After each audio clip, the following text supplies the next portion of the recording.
Viva Culture, l'actualité des arts vue par l'association Maison de la Culture du Havre. Présentée par Isabelle.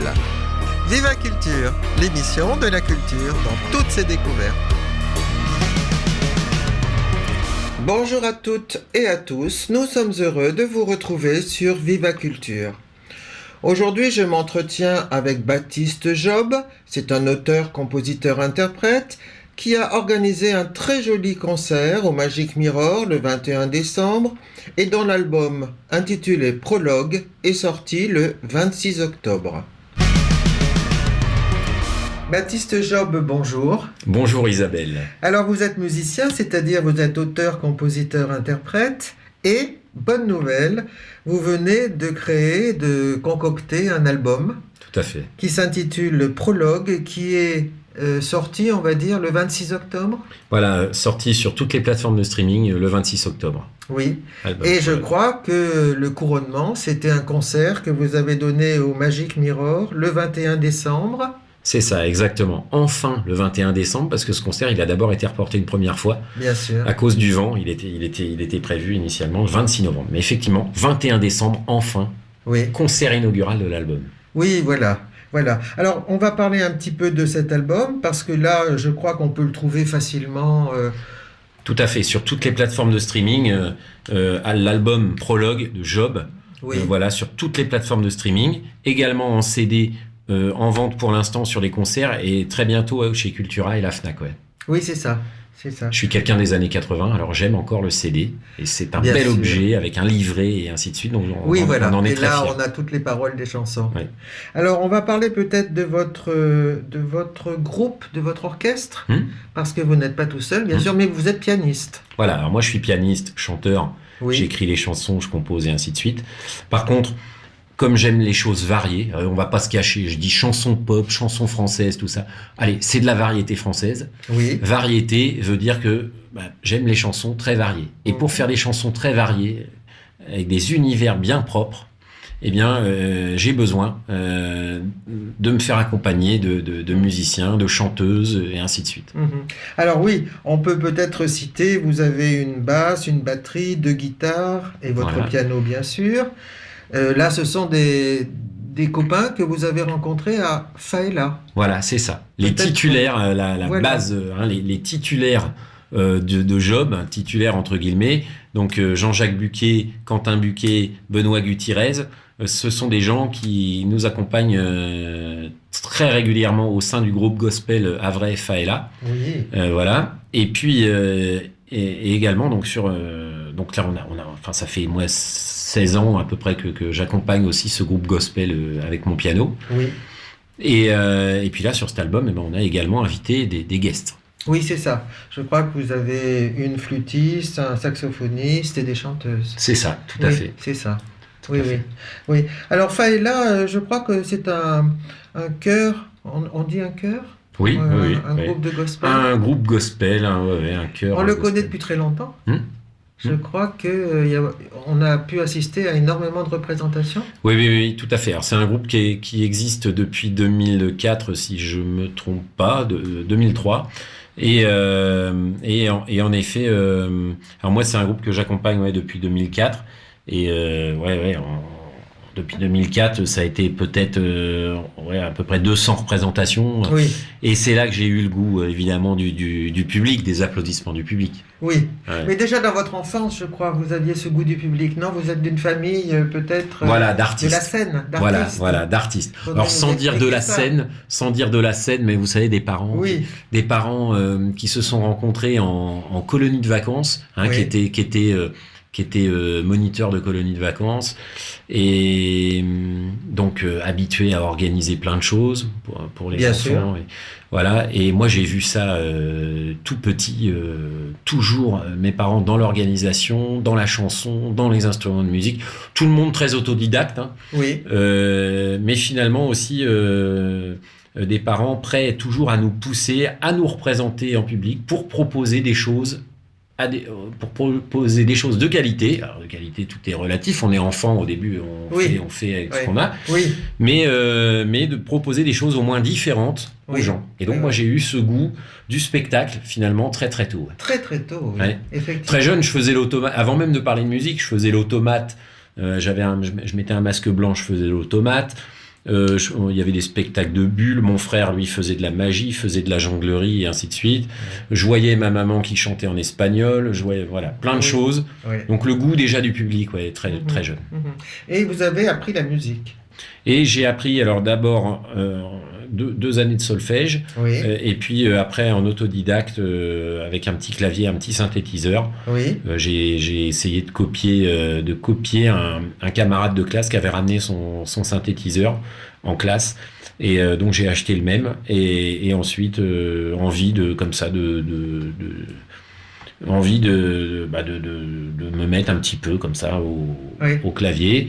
Et alors ça c'est quelque chose que je raconte très régulièrement, envie ensuite, grâce à mon papa, d'apprendre le piano davantage.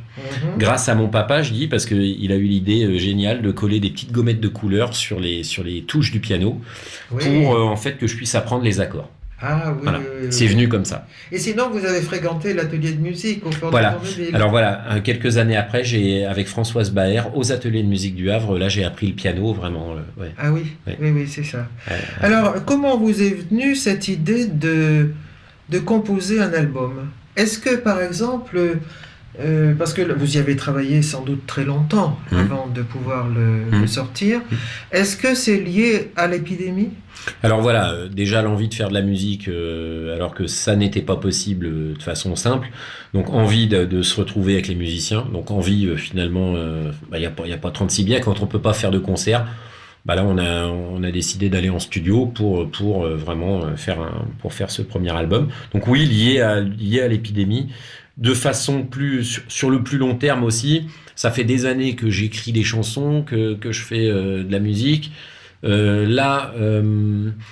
Depuis 2018, on s'est structuré avec ces musiciens-là, parce que avant eux, il y en a eu d'autres. Et là, avec ces musiciens-là, envie de concrétiser vraiment par un enregistrement le travail qu'on avait fait. Ah oui. Travail d'arrangement, travail de technique, envie de concrétiser tout ça. Oui, voilà. Parce que votre travail semble très abouti. Je veux dire aussi bien peut-être dans la composition des chansons que vous chantez, que dans l'orchestration. Oui. Alors c'est vrai que bon, il y a certaines des chansons de l'album qui en fait sont nées il y a plusieurs années, donc elles ont eu le temps de mûrir encore dans ma tête, de se peaufiner. Et également ce travail un enregistrement en studio, en tout cas dans mon cas, ça s'improvise pas, c'est-à-dire que je sais que le studio ça coûte cher. Oui. C'est quelque chose, des séances de studio ça coûte cher, donc je savais aussi qu'il fallait être prêt. Je savais qu'il fallait avoir bossé vraiment et travaillé particulièrement les arrangements. Donc c'est-à-dire que quand on est le premier jour qu'on est arrivé en studio, on savait exactement. Studio Honolulu au Havre. Et on savait exactement ce qu'on allait faire. Il y a eu très peu finalement de surprises. Alors il y a des surprises évidemment, il y a toujours des choses qui surviennent et qui sont magiques, qui sont des moments magiques qui arrivent au dernier moment, au moment où on est en train d'enregistrer. Mais voilà. Pas d'improvisation dans cet album. Voilà. Oui. Mais vous n'avez pas créé d'un coup une chanson, vous avez sans doute répété, vous vous êtes dit, tiens, là, ça serait mieux si y avait une flûtiste ou s'il y avait un chœur. Tout à fait. Voilà. Tout à fait. Alors déjà, les musiciens ne sont pas là que pour jouer de leur instrument, mais aussi pour apporter leurs idées grâce à leur instrument. C'est-à-dire qu'eux-mêmes vont apporter une manière de jouer, vont apporter même leur univers musical, qui parfois est très différent de la variété française. Ah d'accord. Oui, entendu. On a un bassiste qui, par exemple, Benoît Gutierrez, qui lui sa passion c'est les musiques latines. Il va apporter son univers de musique latine inévitablement. Et c'est pareil pour chaque membre du groupe. Donc je les amène aussi à apporter des choses dans l'arrangement. Ça fait une sorte de création collective qui est sans doute plus riche. Tout à fait, au moins au niveau de l'arrangement. Après, il y a quelque chose sur laquelle je ne vraiment je souhaite pas qu'il y ait d'intervention de leur part. C'est vraiment l'écriture des paroles, où là vraiment il y a c'est trop personnel, si vous voulez, pour qu'on soit plusieurs à travailler dessus, quoi. Oui. Alors vous écrivez depuis longtemps?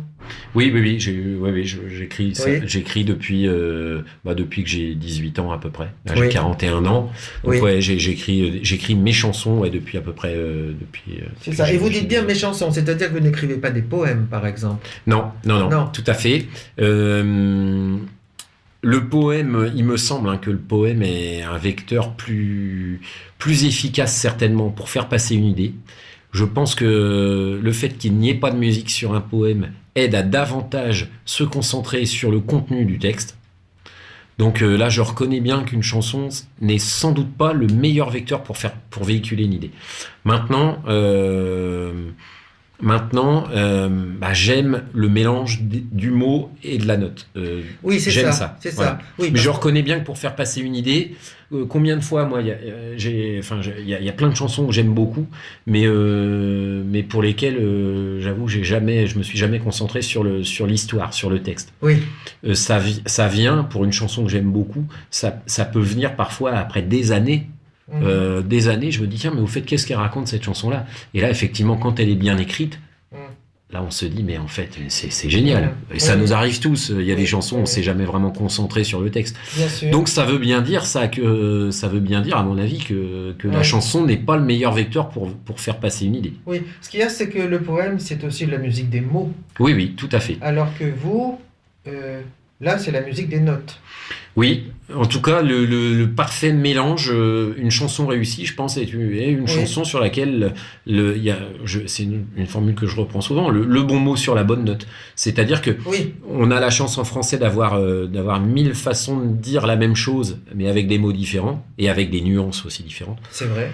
Et donc, on a la possibilité de choisir la bonne syllabe, la bonne sonorité, le bon mot avec la bonne sonorité qui va aller sur la bonne note. D'accord. Et inversement, de choisir la bonne note qui va aller sur le bon mot. C'est ça. Donc ça, c'est des combinaisons, c'est quelque chose finalement d'assez mathématique, mais c'est des combinaisons et le but est de trouver la combinaison la meilleure combinaison. Oui.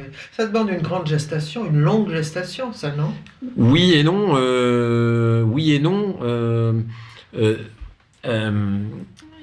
Je consigne beaucoup d'idées de notes, beaucoup d'idées de mélodies, beaucoup d'idées de thèmes, beaucoup de petites phrases dans mon ordinateur, dans mon téléphone, sur des carnets. Oui. Ça sur le très long terme. Oui. Par contre, à l'inverse, il y a aussi des choses qui vont naître en une seule nuit et d'un seul coup, et ça c'est le Graal, on peut avoir d'un seul coup le bon mot sur la bonne note, justement, c'est-à-dire la bonne idée de parole qui va sur le bon, qui va sur la bonne note, quoi. Et c'est des moments magiques. Ouais. Et je pense que c'est pas lié c'est magique, mais c'est pas dû entièrement au hasard. Je pense que écrire une chanson, ça reste quelque chose d'artisanal, ça reste un savoir-faire quand même. Oui. Ça reste un savoir-faire qui s'acquiert, qui se travaille. Et finalement, quand on en arrive comme ça, de temps en temps, ça reste des moments rares, mais quand on en arrive à avoir le bon mot sur la bonne note d'une façon quasi inconsciente, parce que des fois ça m'arrive la nuit, je vais vite fait me lever, aller dans la salle de bain, m'enregistrer sur mon téléphone. Mais je pense que finalement, c'est le cerveau qui a travaillé pendant des années oui, c'est ça. C'est un savoir-faire. Oui. Et les chansons que j'écrivais il y a des années ne sont pas aussi efficaces qu'aujourd'hui. Que maintenant. En fait, c'est un travail, qu'il soit conscient ou inconscient. Oui, c'est ça. Ouais. Ça va être comme, je pense, en sculpture, par exemple, le bon sculpteur n'est pas forcément celui qui va passer le plus de temps sur sa sculpture. Le bon sculpteur, c'est celui qui va pouvoir créer la forme la plus efficace, avoir le meilleur geste, de façon qui paraît naturelle, mais qui en fait est l'aboutissement d'un énorme travail de longue haleine.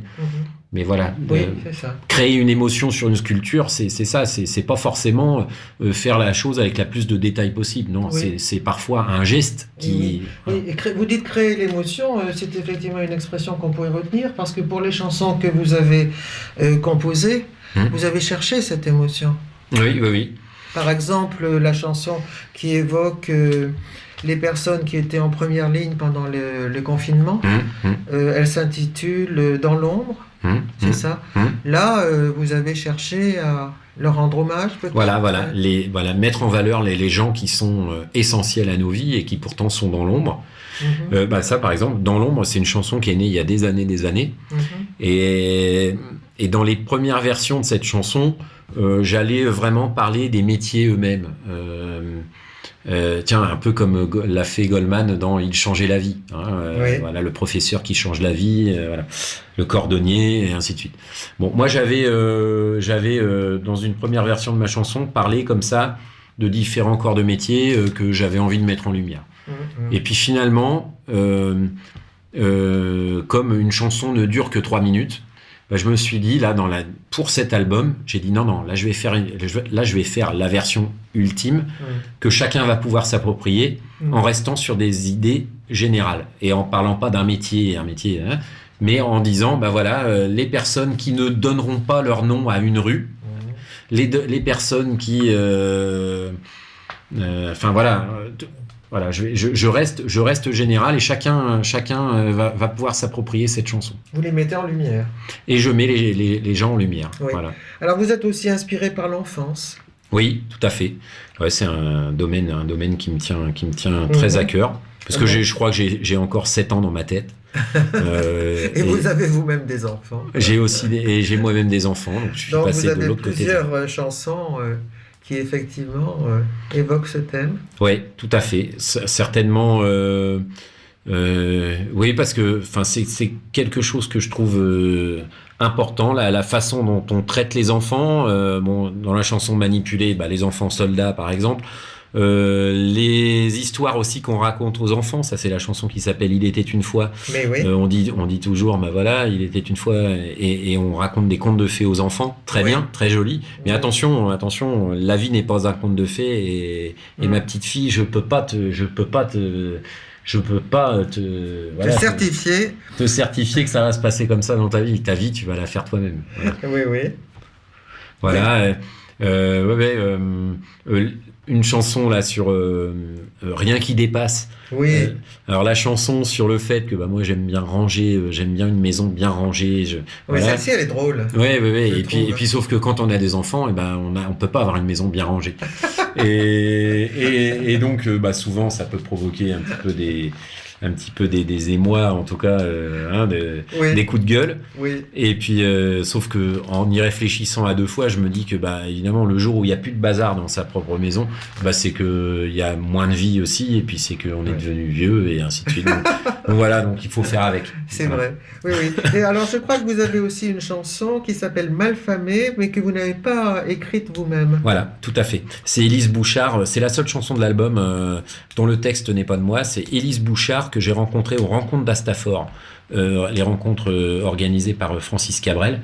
Et Élise Bouchard, je l'ai rencontrée d'une façon assez simple, c'est que Francis Cabrel, il est venu, il m'a dit, Baptiste, Élise a des paroles, par contre elle n'a pas de musique. Et c'est d'ailleurs c'est tout le principe de ces rencontres d'Astafor, c'est d'amener des gens à travailler ensemble, des artistes, des jeunes artistes à travailler ensemble. C'est à quel endroit, Astafor ? Astafor, c'est dans le sud-ouest, le village de Francis Cabrel. Voilà. Entendu. Et là on se retrouve dans l'ancienne école d'Astafor pendant une dizaine de jours, je crois.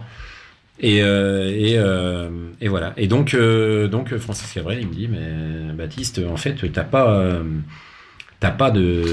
donc Élise a écrit les paroles, mais n'a pas de musique.